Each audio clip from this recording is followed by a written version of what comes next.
నమస్తే, welcome to whistle. నేను మీ స్వాతి. ఈరోజు మనతో పాటు ఉన్నారు పొలిటికల్ అనలిస్ట్ నాగార్జున గారు. మాట్లాడదాం. నమస్తే సార్. నమస్తే. ఎలా ఉన్నారు సార్?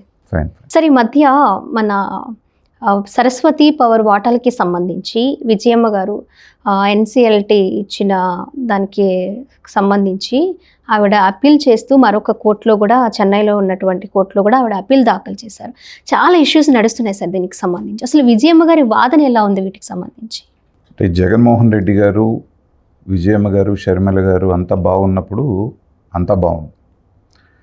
అసలు ఈ సరస్వతి పవర్ అనేది ఏంటి అనేటువంటిది మనం ముందు తెలుసుకుంటే దాని తర్వాత డిస్ప్యూట్ ఏంటనే దాని మీదకి వెళ్ళచ్చు.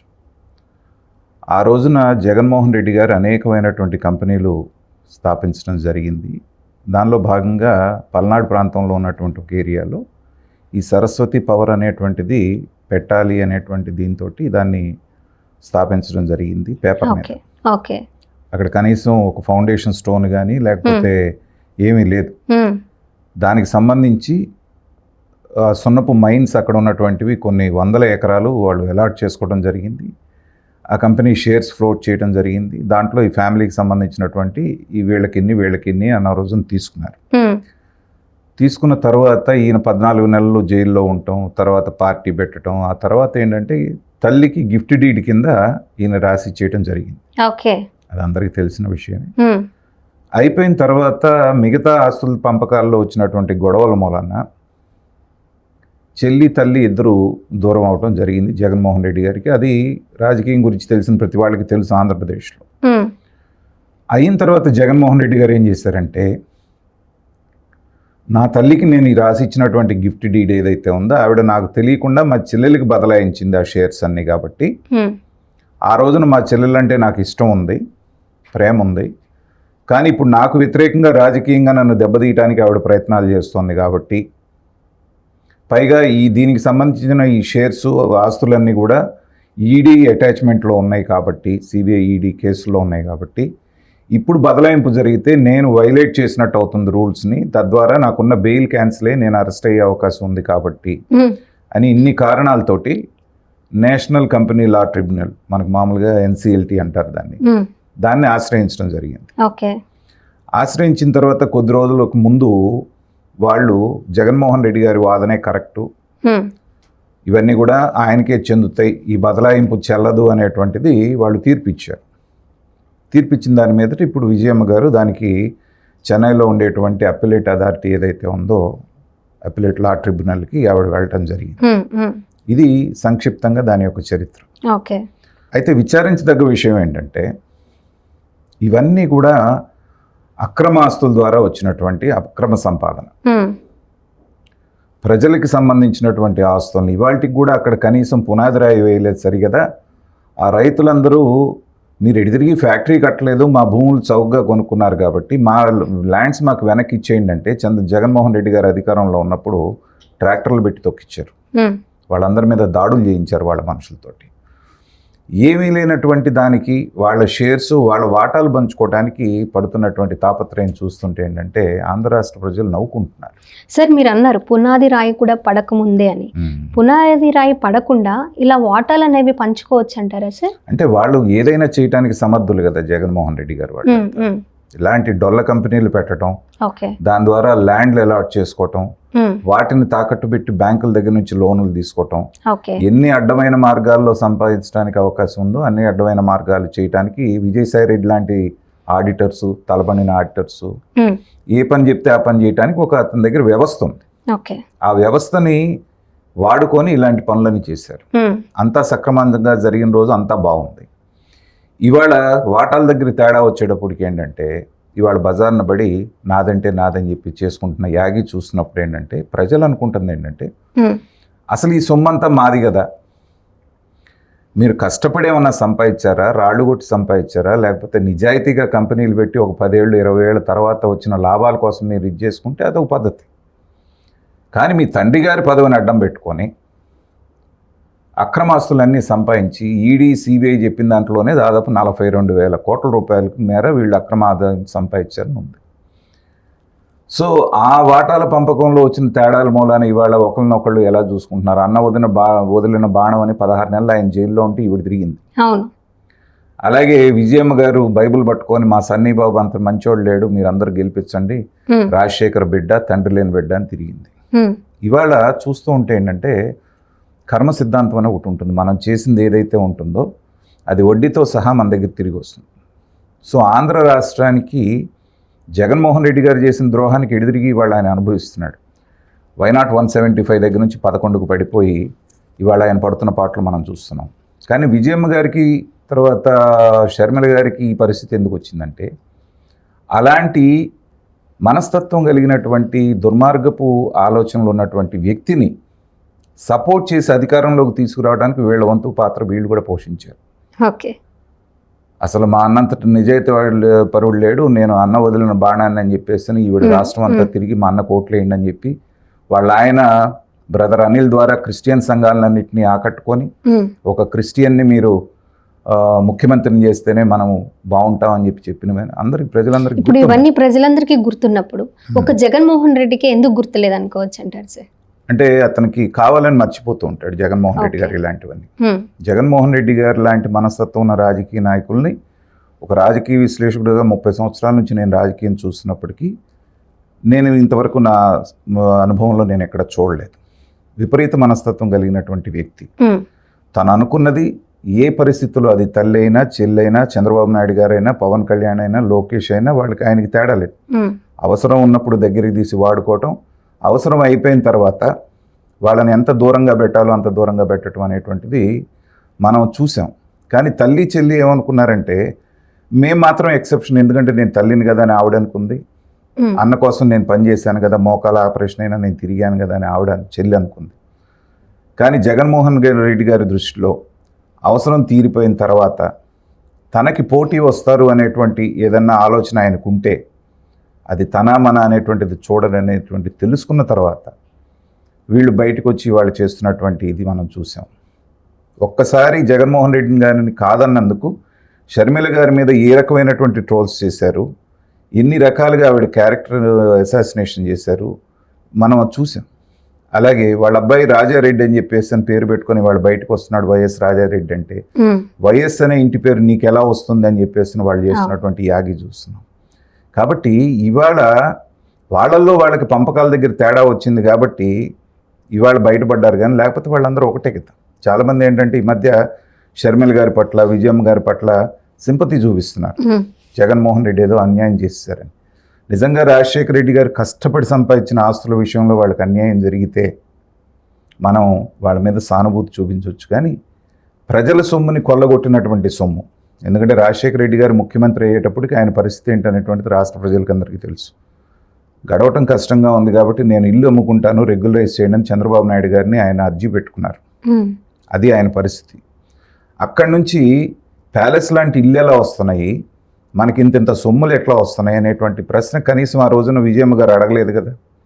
5 ఏళ్లలో ఇంత సొమ్ము ఎలా వెనకేశారని అటు భర్తని కానీ ఇటు కొడుకుని కానీ ఆ రోజే నిలదీసి ఉంటే, తోటకూర దొంగతనం చేసిన రోజునే మీరు కనుక దండించుంటే ఇవాళ ఇంత దూరం వచ్చేది కాదు. ఆ రోజునంతా బ్రహ్మాండంగా సంపాదిస్తున్నాడు మా సన్నీ బాబు అనుకున్నది ఇవాళ బాధపడాల్సినటువంటి పరిస్థితి వస్తుంది. ఆ ప్లేట్ అథారిటీ ఏం చెప్తోంది, లేకపోతే అది విజయమ్మ గారు కరెక్టా జగన్మోహన్ రెడ్డి గారు కరెక్టా అనేటువంటి దాంతో ప్రజలకి ఏం నిమిత్తం లేదు, ఈ రాష్ట్రానికి నిమిత్తం లేదు. Family issue. కానీ ఏదైనా సరే బాటమ్ లైన్లో మనం చెప్పుకోవాల్సింది ఏంటంటే వాళ్ళు దోచుకున్న సొమ్ము పంచుకోవటంలో వచ్చిన డిఫరెన్సెస్, ప్రజల సొమ్ము కాబట్టి వాళ్ళు కొట్టుకుంటున్నారు. ప్రజల దృష్టిలో మరింత పల్సన్ అయిపోతుంది ఆ ఫ్యామిలీ.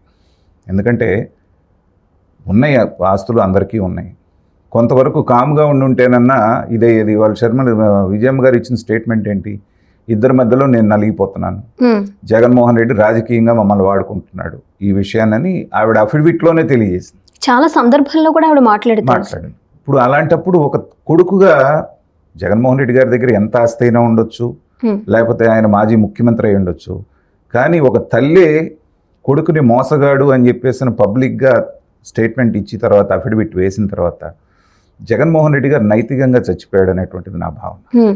కాబట్టి ఎవరు గెలుస్తారనేది కాలం నిర్ణయించినా ప్రజల దృష్టిలో మాత్రం వీళ్ళు ఏనాడో ఓడిపోయారు, ఇంకా దాన్ని మరింతగా వాళ్ళు దిగజార్చుకునేటువంటి పరిస్థితికి వాళ్ళు వెళ్తున్నారు. సార్ ఇప్పుడు మీరు గెలవడానికి, అలాగే జగన్మోహన్ రెడ్డి గారు జైలు నుంచి బయటికి రావడానికి తల్లితో పాటు చెల్లి పాత్ర ఎంత ఉందో ప్రజలకి తెలుసు, చూస్తున్న వాళ్ళందరికీ తెలుసు. అలాగే ఓడిపోవడానికి కూడా అంతే ప్రభావం ఖచ్చితంగా ఉంటుంది. మరి చేంజెస్ వచ్చాయనుకుంటున్నారా జగన్మోహన్ రెడ్డి గారు, లేకపోతే అదే పందాలో ముందుకు వెళ్తున్నారు అనుకుంటున్నారా? తెలుగులో ఒక సామెత ఉందమ్మా, మొండివాడు రాజు కంటే బలవంతుడు అంటాడు. జగన్మోహన్ రెడ్డి అనేటువంటి వ్యక్తి మొండివాడు. దీని మూలాన మంచి జరుగుతుందా చెడు జరుగుతుందా అనేటువంటిది ఆయన ఆలోచించడు. జరిగినటువంటి దెబ్బలు, తిన్నటువంటి దెబ్బల నుంచి ఎలాంటి గుణపాఠం ఆయన నేర్చుకోడు. ఇవాళ ఈ సంవత్సరం 3 నెలలుగా అతను బిహేవ్ చేస్తున్నటువంటి పద్ధతి, ఒక ప్రతిపక్ష నాయకుడిగా చేస్తున్న పరామర్శలు, మాట్లాడుతున్నటువంటి మాటలు చూస్తే ఏంటంటే మాలాంటి రాజకీయ విశ్లేషకులకి జగన్మోహన్ రెడ్డి గారు మారేటువంటి మనిషి కాదనేటువంటిది మరొకసారి నిర్ధారణ అవుతుంది.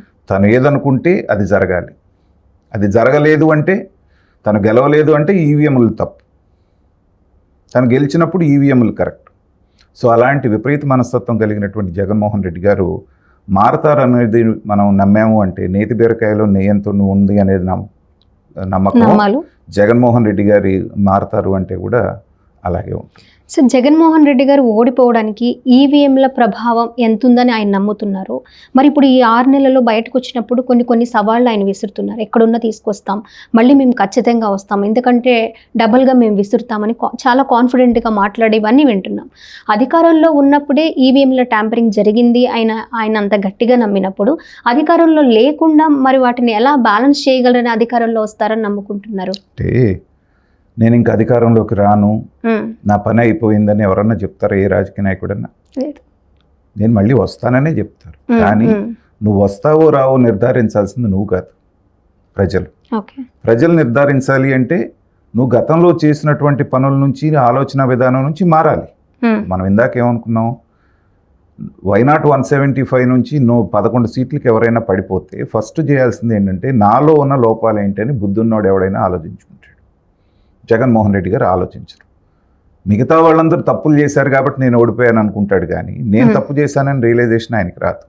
కాబట్టి అలాంటి వ్యక్తి ఎన్నిసార్లు నేను వస్తానని, వచ్చిన తర్వాత మీ పని చెప్తానని బెదిరించినా కూడా, నాకున్న అనుభవంతో చెప్తున్నాను, జగన్మోహన్ రెడ్డి గారి రాజకీయ భవిష్యత్తు అనేటువంటిది పూర్తిగా ఇక అది సమాధి అయిపోయింది.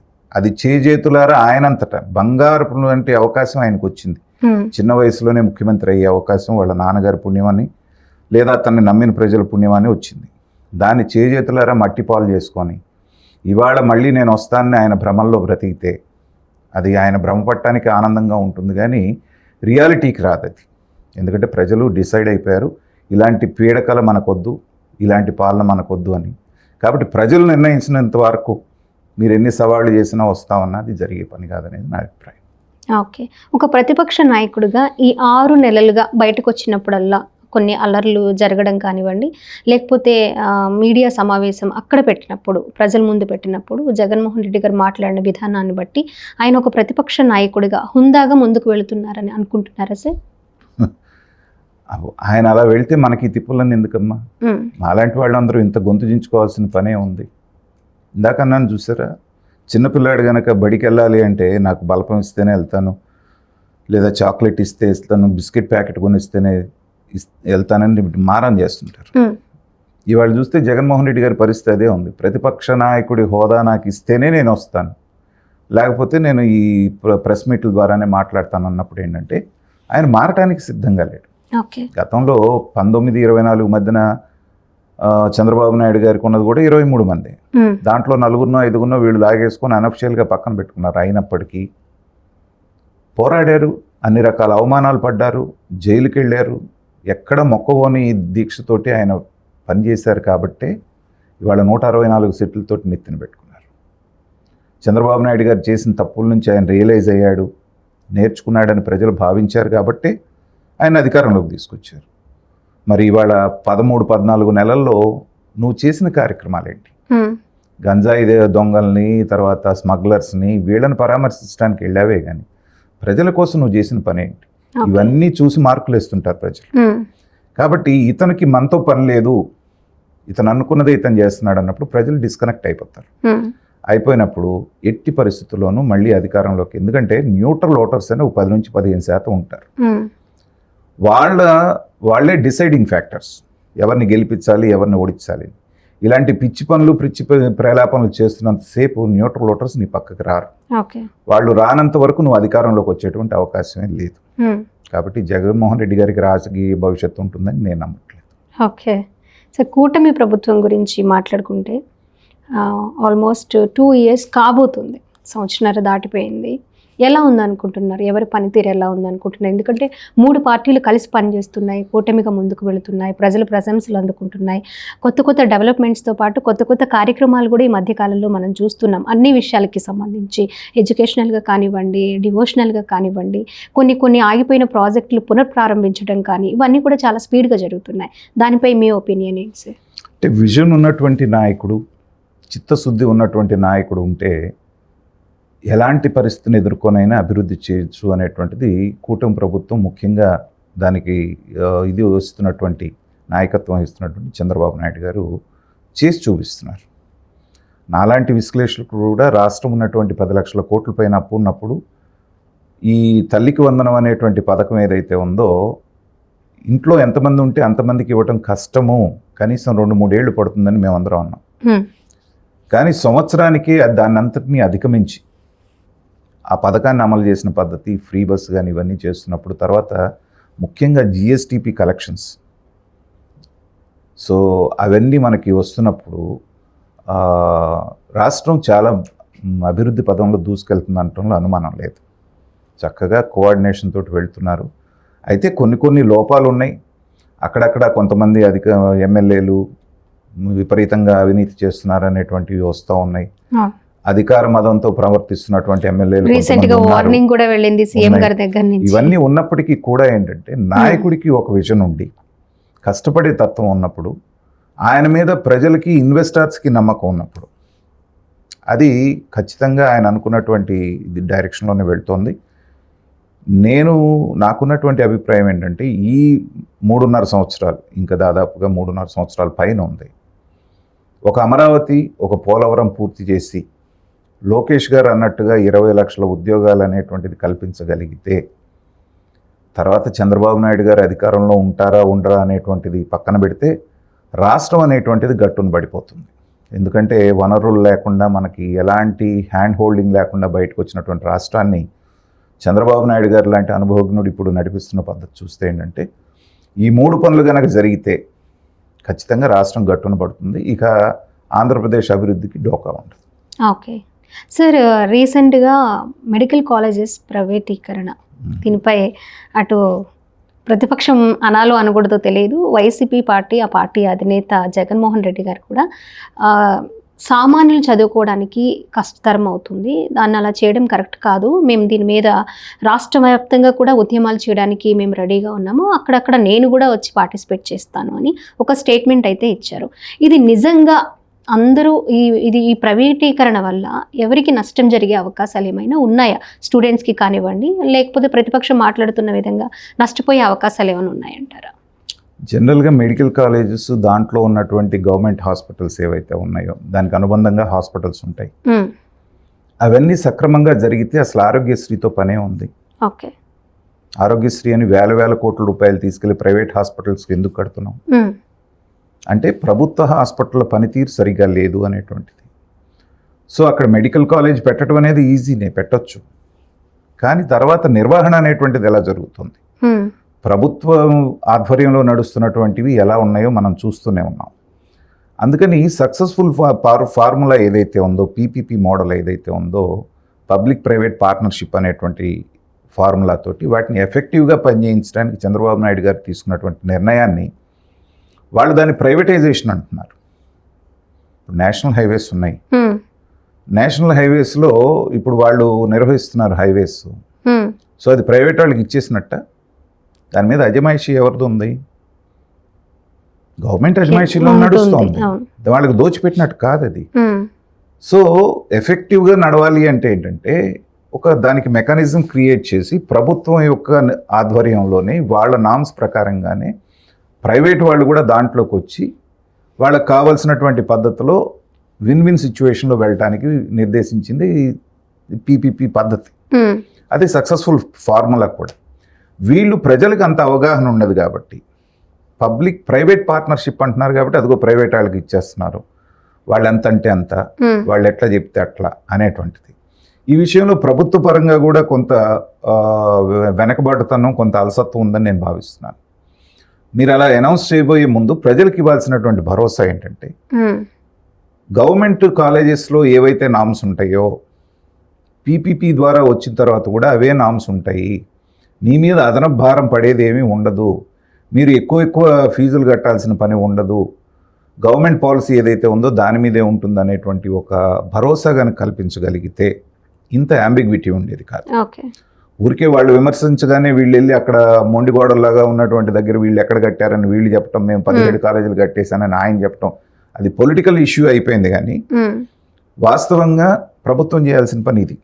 ఎందుకంటే జగన్మోహన్ రెడ్డి గారు 17 కాలేజీలు నేను కట్టానంటే ప్రజలు గుడ్డిగా నమ్మరు కదా, వాళ్ళకి తెలుసు కదా ఏవి ఎక్కడ ఉన్నాయని. కాబట్టి దాని మీద కంటే కూడా దీని మీద ఫోకస్ చేస్తే ఇవాళ ఉన్నటువంటి పరిస్థితుల్లో ప్రభుత్వ రంగంలో నడిపించాలి అంటే కష్టసాధ్యమైనటువంటిది మనందరికీ తెలుసు. ఎందుకంటే మిగతావి ఎంత కమ్మగా నడుస్తున్నాయో మనకు తెలుసు. కాబట్టి ఇవాళ రాష్ట్రం ఉన్నటువంటి ఆర్థిక పరిస్థితుల్లో ఇంకొక 5,000 6,000 కోట్ల రూపాయలు దాని మీద ఖర్చు పెట్టాల్సినప్పుడు ఆ విధానాన్ని తీసుకున్నారు. ఆ విధానంలో ఎలా ముందుకెళ్తారు అనేటువంటిది ప్రజలకు భరోసా కల్పించాల్సిన బాధ్యత ప్రభుత్వం మీద ఉంది. కాబట్టి అది వాళ్ళు ఎంత త్వరగా చేస్తే అంత మంచిది.